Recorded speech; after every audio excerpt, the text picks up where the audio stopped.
qué altura está la Luna? ¿A qué distancia se encuentran las estrellas? En todo el mundo, los astrónomos siguen tratando de dar respuesta a estas viejas preguntas. Realistas y sensatos, los científicos entienden lo insignificante que es nuestro planeta en el esquema cosmológico.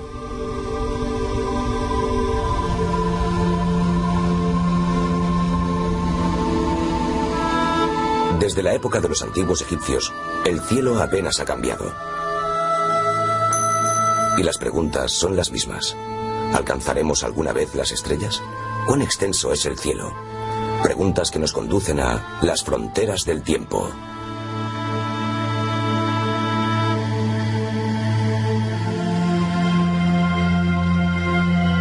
En nuestra búsqueda de un sistema para medir el universo, la Luna es nuestra primera parada.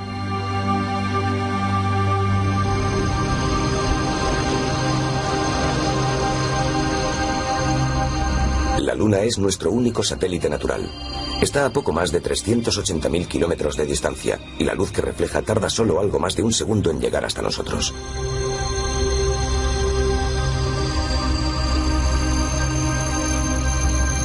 La Tierra es uno de los 9 planetas que orbita alrededor del Sol. Nuestra estrella está a unos 150 millones de kilómetros de distancia y su luz tarda más de 8 minutos en llegar hasta nosotros.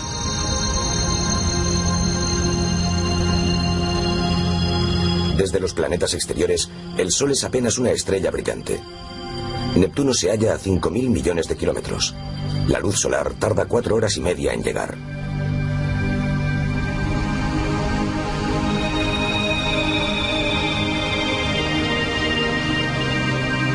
Más allá de los planetas están las estrellas.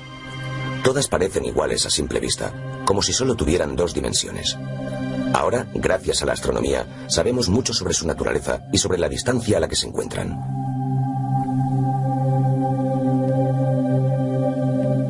Sin contar el Sol, la estrella más cercana es Alpha Centauri. Es la más grande, a la izquierda.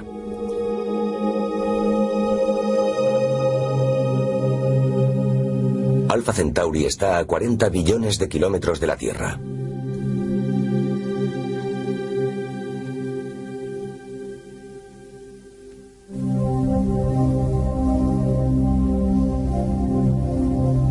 En realidad, Alpha Centauri es más que una estrella. De hecho, es más que 2. Es un trío. Su luz tarda en llegar casi 4 años y un tercio. O como dicen los astrónomos, Alpha Centauri está a 4,3 años luz de la Tierra.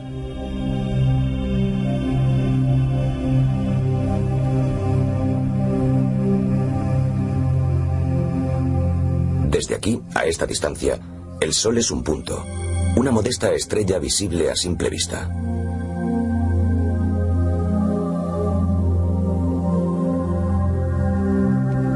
Más alejadas, a unos 200 años luz de aquí, están las estrellas gemelas de W Ursa Majoris, que intercambian materia entre ellas.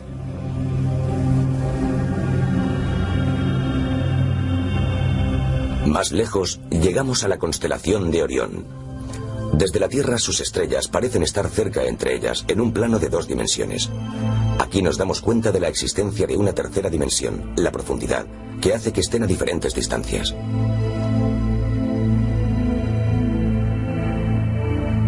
Ahora estamos en el corazón de la constelación, en la nebulosa de Orión, a una distancia de 1500 años luz. Es una gran nube de polvo e hidrógeno, una incubadora donde están naciendo nuevas estrellas.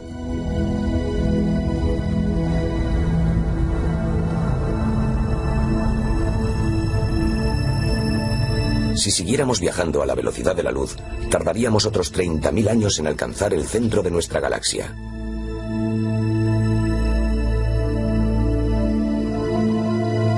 En vez de eso, la abandonamos. Viajaremos hasta un punto desde donde es posible ver entera a nuestra galaxia, la Vía Láctea, una espiral de 200.000 millones de estrellas.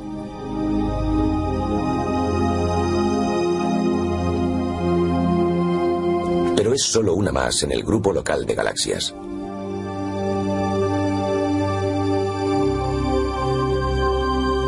Este grupo es a su vez una parte de otro mucho más grande, de un supercúmulo de galaxias.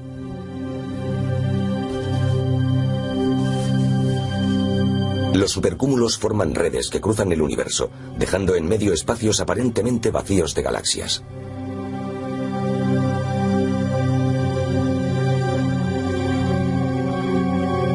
Pero hay mucho más en el cosmos de lo que podemos percibir por la vista. Más del 90% de su masa es invisible.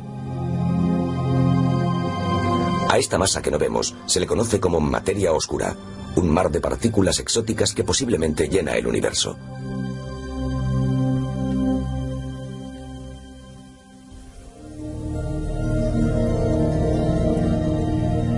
La Vía Láctea es grande. Un haz de luz viajando a 300.000 kilómetros por segundo tardaría 100.000 años en cruzar nuestra galaxia.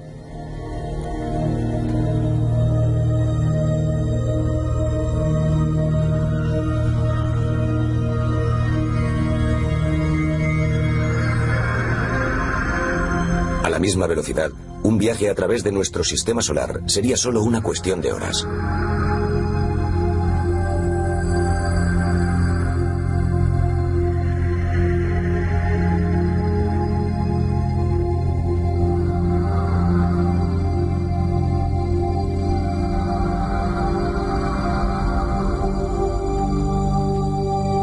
¿Cómo han averiguado todo esto los astrónomos?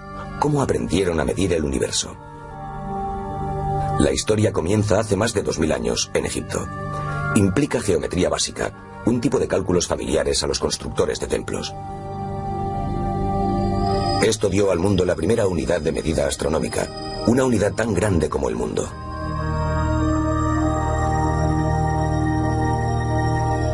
Aquí vemos el reflejo del sol iluminando directamente el fondo de un pozo en la actual Asuán. A 800 kilómetros al norte, en Alejandría, una columna proyecta una sombra. Es mediodía en ambos lugares. ¿Por qué esa diferencia? Eratóstenes, director de la biblioteca de Alejandría, se percató de que era debido a la curvatura de la Tierra. Cuando el sol estaba justamente en el cénit en Asuán, formaba un pequeño ángulo en Alejandría. Eso causaba la sombra. La diferencia angular era de 1/50 parte de un círculo, así que la distancia entre Asuán y Alejandría debía también ser una pequeña parte de algo. 1/50 parte de la circunferencia de la Tierra. Eso es geometría. Y ese fue el razonamiento de Eratóstenes, y estuvo en lo cierto. La circunferencia de la Tierra mide aproximadamente 40.000 kilómetros. 200 años antes de Cristo, ya se sabía que la Tierra era una esfera en el espacio. Saber cuál era su posición era un tema más complejo.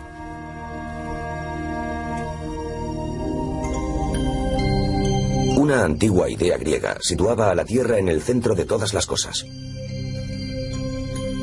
Alrededor de ella, fijas en una serie de esferas de cristal, orbitaban la Luna, el Sol, los planetas y las estrellas.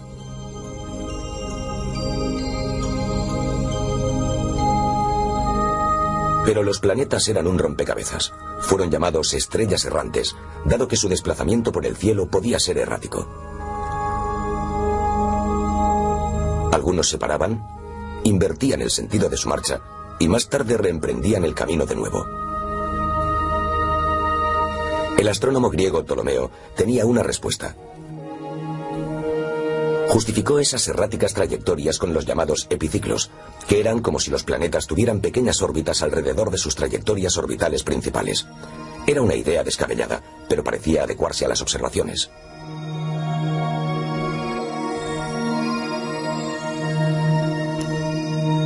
Parecía funcionar con planetas como Venus y Mercurio, que cruzan raudos el cielo en el crepúsculo.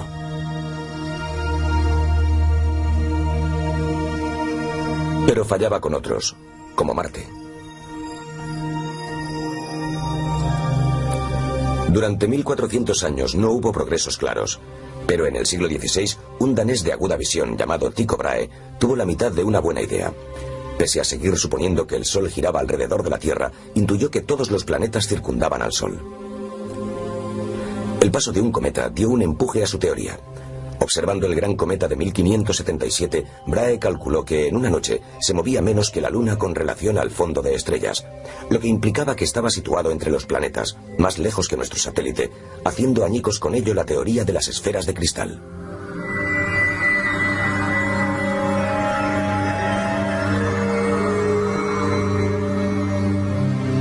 Pero Brahe todavía situaba la Tierra en el centro del universo.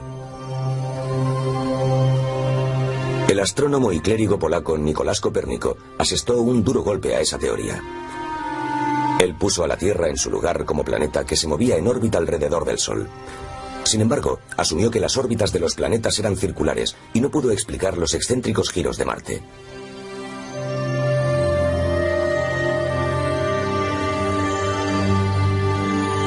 Un matemático alemán, Johannes Kepler, sí pudo.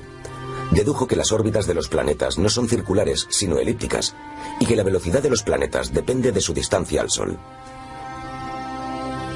La imagen del sistema solar se completó entonces.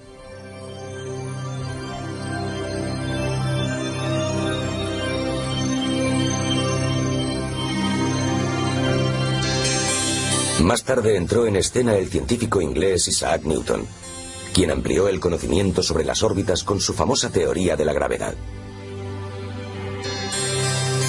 Él imaginó una bola de cañón disparada desde la cima de una montaña. Cuanto mayor fuera el impulso inicial, más lejos llegaría. Pero si la impulsásemos a la velocidad suficiente, podríamos hacerla entrar en órbita. Se convertiría en un satélite, como la Luna, orbitando alrededor de la Tierra. O como las muchas lunas que orbitan alrededor de Júpiter. El genio de Newton fue reconocer que la fuerza que hace que una bola de cañón caiga a la Tierra es la misma fuerza que gobierna los movimientos de los planetas y sus satélites.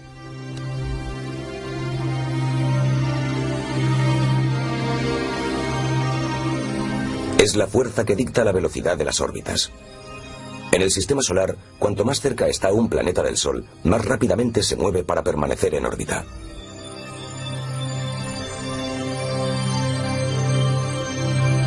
También es la fuerza que ayuda a impulsar las sondas espaciales que exploran los planetas.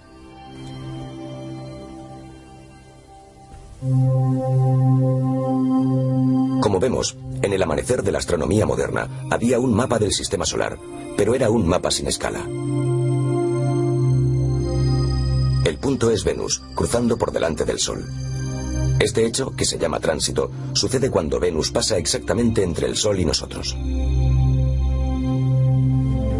Visto desde dos lugares distintos en la Tierra, Venus traza dos trayectorias diferentes por delante del Sol. Esa diferencia es una de las claves para determinar distancias. Simples cálculos trigonométricos proporcionaron a los astrónomos una escala para el sistema solar.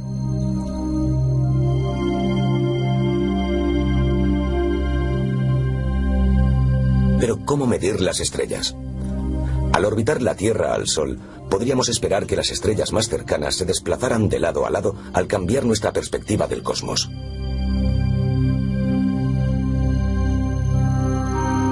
Los astrónomos buscaron en vano el efecto. Pero un danés llamado Olaus Rømer encontró otro efecto de la órbita de la Tierra alrededor del Sol. Mientras observaba cómo Júpiter era eclipsado por sus satélites, descubrió que ese fenómeno sucedía antes de lo previsto cuando la Tierra y Júpiter estaban en sus órbitas en el mismo lado del Sol. Los eclipses, sin embargo, se retrasaban cuando la Tierra y Júpiter estaban en lados opuestos. La razón era el tiempo que tardaba la luz en recorrer la distancia de Júpiter hasta la Tierra. Así Rømer demostró que la velocidad de la luz era mensurable, no infinita.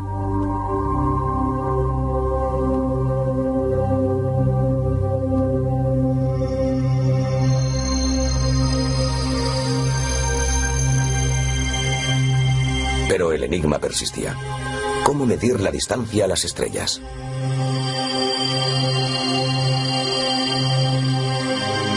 Al hacerse más grandes los telescopios, más y más estrellas surgían a la vista.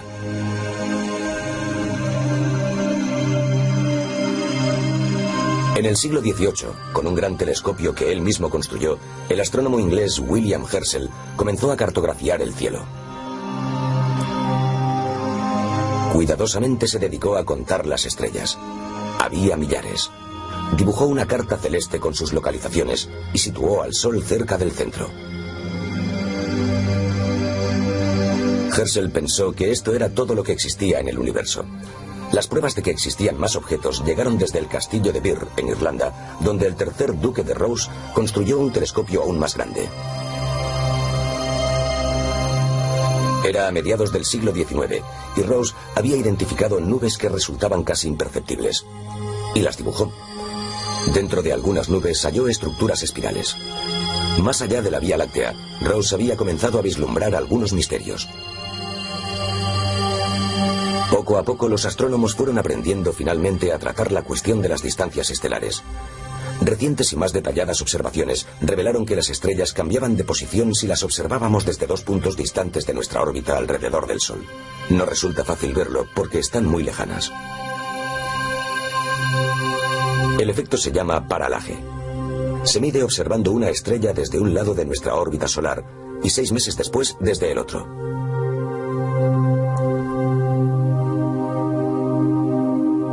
La diferencia de posiciones de la estrella depende de su distancia a nosotros. Cuanto más cercana esté, más se desplaza. Los astrónomos descubrieron que las estrellas están increíblemente lejos, a muchos años luz de distancia.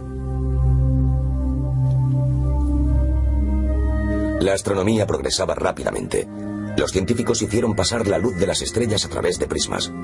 De esta manera obtuvieron mucha información de ellas a partir del arco iris de su espectro. La técnica todavía se utiliza hoy. Como una huella digital, cada estrella tiene un espectro único. Analizado con un espectroscopio, revela entre otras cosas su composición, temperatura y tamaño.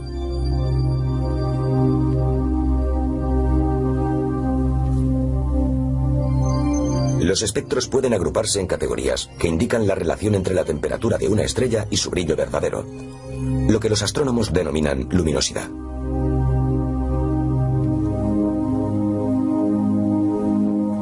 Una estrella amarilla, como nuestro Sol, tiene un grado de luminosidad de 1. Estrellas más luminosas que brillan de color azul tienen un grado 10. O 100. O incluso 1000. Si se conoce la temperatura y la luminosidad, entonces es posible resolver la distancia de una estrella. Por ejemplo, si sabemos a partir de su espectro que la gran estrella a la izquierda es cientos de veces más luminosa que la estrella de la derecha, entonces, ¿por qué brillan ambas con la misma intensidad? La respuesta es que la luz disminuye con el cuadrado de la distancia. Así pues, en realidad, la estrella grande está 10 veces más lejos de nosotros que la pequeña.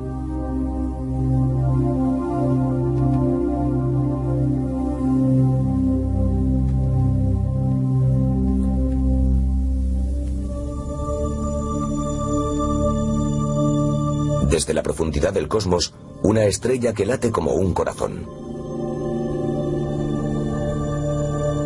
Se denomina cefeida. Los astrónomos pueden deducir su distancia a partir de su pulsación. Las cefeidas son los faros celestes que ayudan a medir algunos de los objetos más distantes del cielo.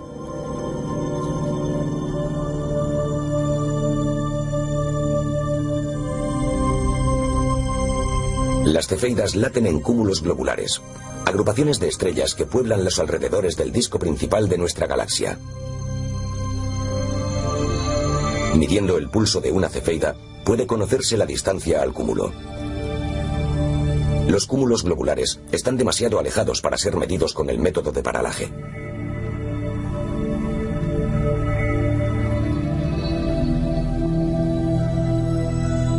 La observación de cefeidas ha contribuido a solucionar el mapa de la estructura de la galaxia.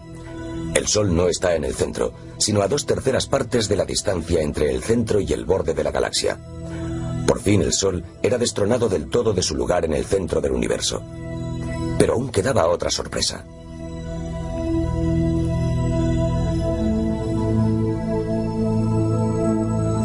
Los observadores la habían estado viendo desde épocas antiguas. Era una pequeña mancha borrosa en la constelación de Andrómeda. Estaba cerca o lejos. Nadie lo sabía. En 1923, el astrónomo americano Edwin Hubble descubrió cefeidas en los bordes externos de la mancha. Tan débiles que sin duda se debían encontrar mucho más allá de las estrellas de nuestra propia galaxia. Hubble estaba observando otra galaxia a más de 2 millones de años luz de distancia. Mientras Hubble escudriñaba las profundidades del espacio, encontró más y más galaxias de distintas formas y tamaños.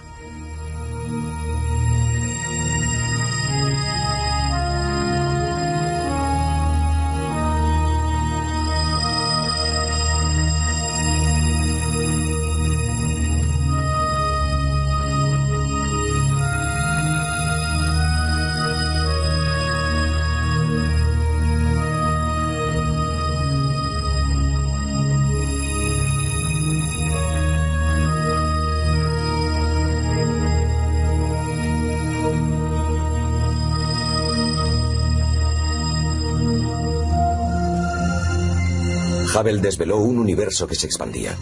Las galaxias se alejaban en todas direcciones. Cuanto más lejanas, más rápidamente se desplazaban.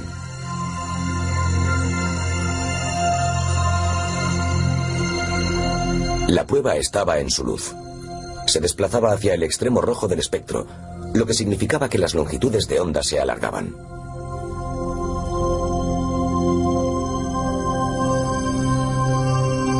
Y esto sucedía porque el espacio entre las galaxias también se alargaba. Crecía. Las galaxias se separaban entre ellas sin ninguna duda.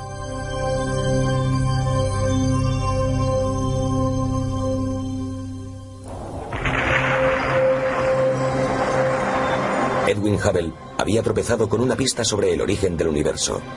El Big Bang, la gran explosión. Sus brillantes observaciones revelaron un universo en expansión.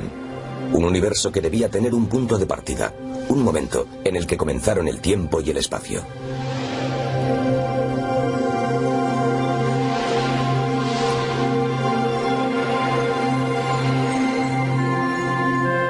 Hoy, en los nuevos templos de la astronomía, la búsqueda de los límites del universo continúa.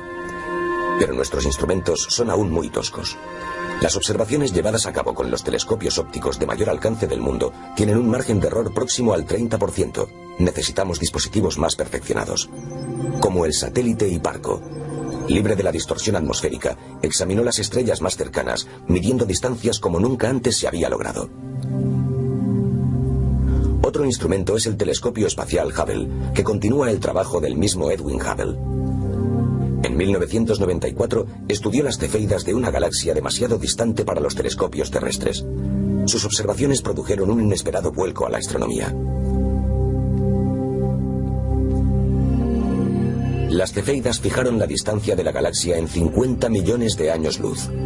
Esa distancia, combinada con el desplazamiento al rojo de su luz, indicaba a los astrónomos que el universo tenía solo 9 o 10.000 millones de años de edad.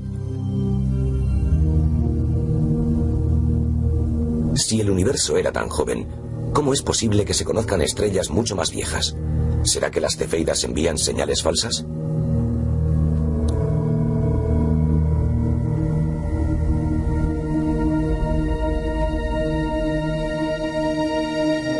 Es muy probable que la lectura de las cefeidas sea correcta.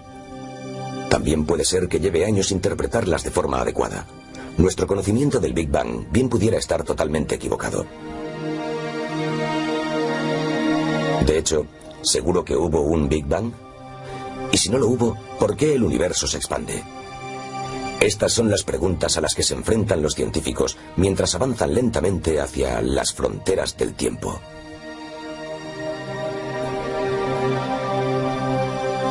En los años venideros, nuestras ideas del cosmos podrían llegar a ser tan pintorescas como las de los antiguos observadores. Estamos en el corazón de la constelación, en la nebulosa de Orión, a una distancia de 1500 años luz.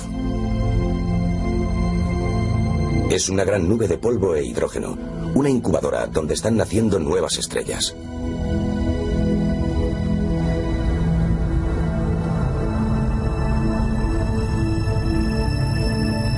Si siguiéramos viajando a la velocidad de la luz, tardaríamos otros 30.000 años en alcanzar el centro de nuestra galaxia.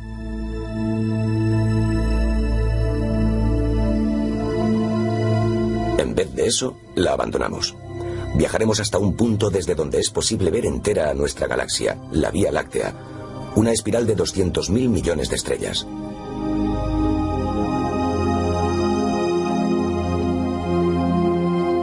pero es solo una más en el grupo local de galaxias.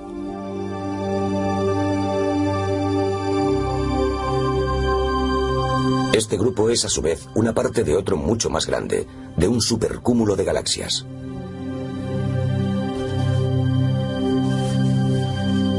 Los supercúmulos forman redes que cruzan el universo, dejando en medio espacios aparentemente vacíos de galaxias.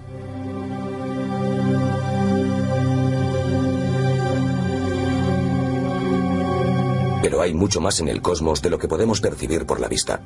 Más del 90% de su masa es invisible.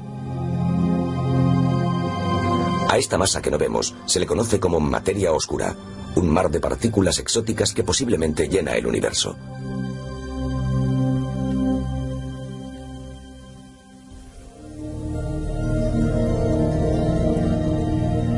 La Vía Láctea es grande.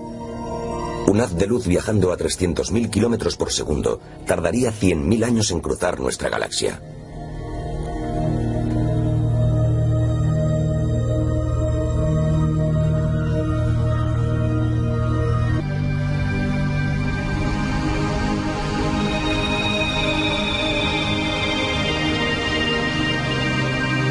Más allá de los planetas están las estrellas. Todas parecen iguales a simple vista, como si solo tuvieran dos dimensiones. Ahora, gracias a la astronomía, sabemos mucho sobre su naturaleza y sobre la distancia a la que se encuentran.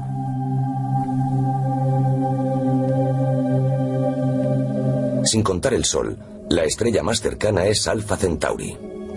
Es la más grande, a la izquierda.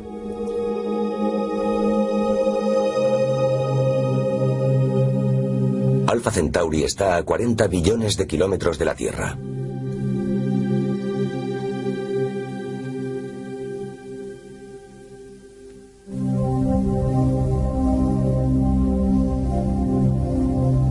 En realidad, Alpha Centauri es más que una estrella. De hecho, es más que dos. Es un trío. Su luz tarda en llegar casi 4 años y un tercio, o como dicen los astrónomos, Alpha Centauri está a 4,3 años luz de la Tierra.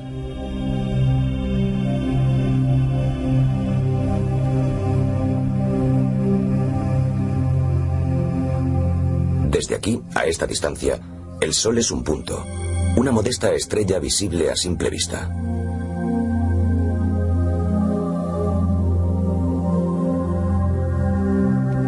Más alejadas, a unos 200 años luz de aquí, están las estrellas gemelas de W Ursa Majoris, que intercambian materia entre ellas.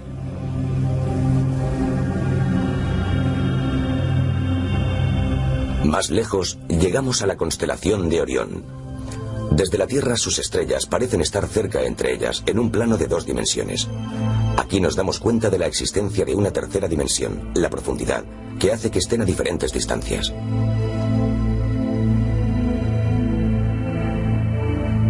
Ahora,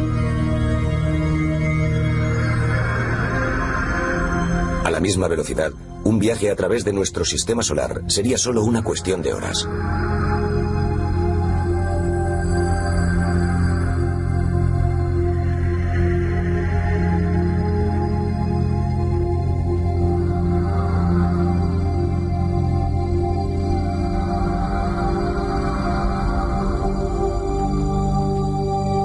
¿Cómo han averiguado todo esto los astrónomos?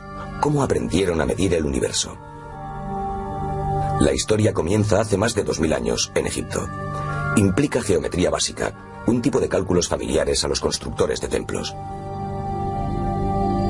Esto dio al mundo la primera unidad de medida astronómica, una unidad tan grande como el mundo.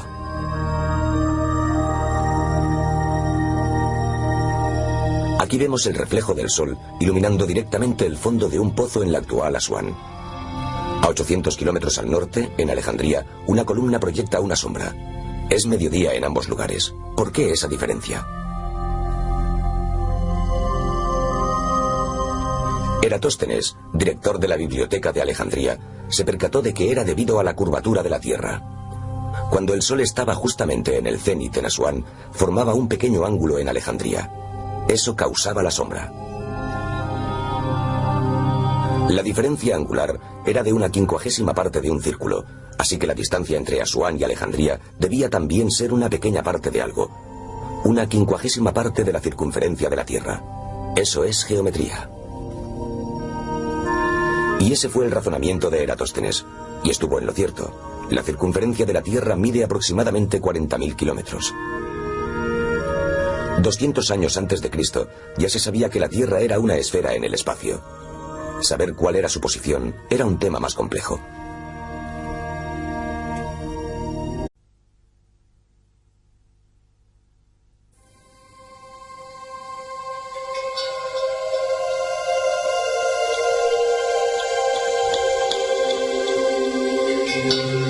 ¿A qué altura está la Luna? ¿A qué distancia se encuentran las estrellas? En todo el mundo, los astrónomos siguen tratando de dar respuesta a estas viejas preguntas. Realistas y sensatos, los científicos entienden lo insignificante que es nuestro planeta en el esquema cosmológico.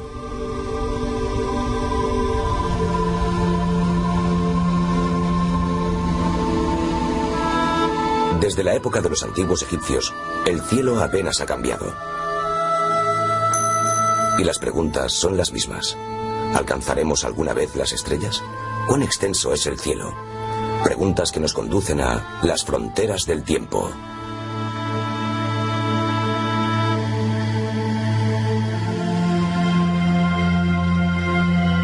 En nuestra búsqueda de un sistema para medir el universo, la Luna es nuestra primera parada.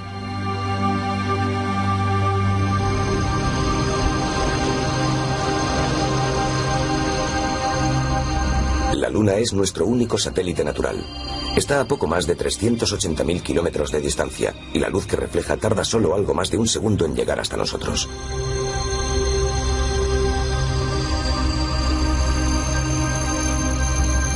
La Tierra es uno de los 9 planetas que orbita alrededor del Sol. Nuestra estrella está a unos 150 millones de kilómetros de distancia y su luz tarda más de 8 minutos en llegar hasta nosotros.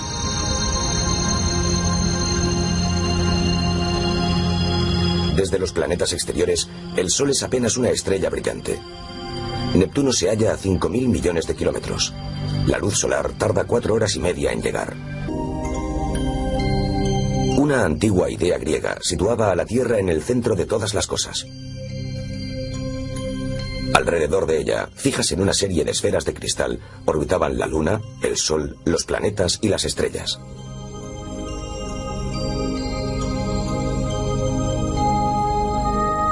Pero los planetas eran un rompecabezas. Fueron llamados estrellas errantes, dado que su desplazamiento por el cielo podía ser errático. Algunos se paraban, invertían el sentido de su marcha y más tarde reemprendían el camino de nuevo. El astrónomo griego Ptolomeo tenía una respuesta. Justificó esas erráticas trayectorias con los llamados epiciclos, que eran como si los planetas tuvieran pequeñas órbitas alrededor de sus trayectorias orbitales principales. Era una idea descabellada, pero parecía adecuarse a las observaciones.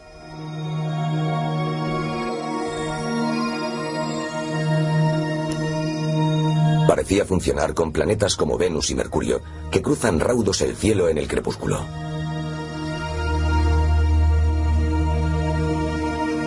Pero fallaba con otros, como Marte.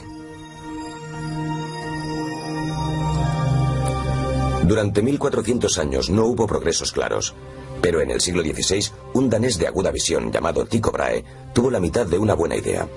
Pese a seguir suponiendo que el Sol giraba alrededor de la Tierra, intuyó que todos los planetas circundaban al Sol. El paso de un cometa dio un empuje a su teoría.